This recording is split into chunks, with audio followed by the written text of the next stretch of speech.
ارتشا اسلامی به بهتر جسی موشکان پایتخت سوریه شامه کر آرمانج و اجانسا فرمی حکومت سوریه ساناجی راگهاند گوش انجام کتنا وان روکیتان لشام پایتخت سی ولاتی هاتنا کشتن و هری کم سهو پنج کس بریندار بونه.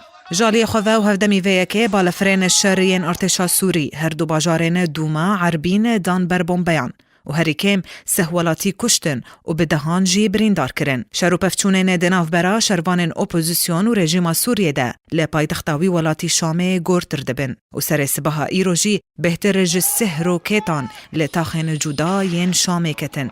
لگوری اجانسا رویترزه گسر سبها ایرو بهتر جسه روکیتان لتاخین جدا ین شامه و نافچین در دوراوی کتن. هر وها بری چند روزان ارتشا اسلامی به سرکرداتی زهران علوش گفه لرژیم خواربو گو اوه ده شامه به هجمارک مزن جروکیتان آرمانج بکه.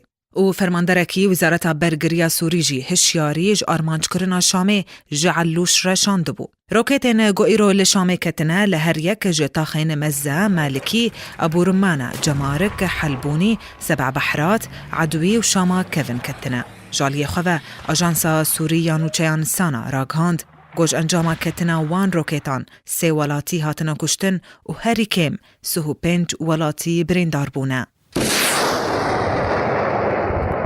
جالی خواه و هفدمی ویکه بالفرین شرین ارتشا سوری هر دو باجارین دوما و عربین دان بر بومبیان و هری کم سهولاتی هاتن کشتن و به دهان جی بریندار کتن. انجمنا گشتی یا شورشگرین سوریه ده داخویانیه که ده ایرو راگهاند گو پشتی ایریشن ارتشا اسلامی لدجی شامه بالفرین شرین رژیم نافچین دوما و عربین و زملکا لغوطا رجهلات لگوندوارن شامه بمباباران کرن.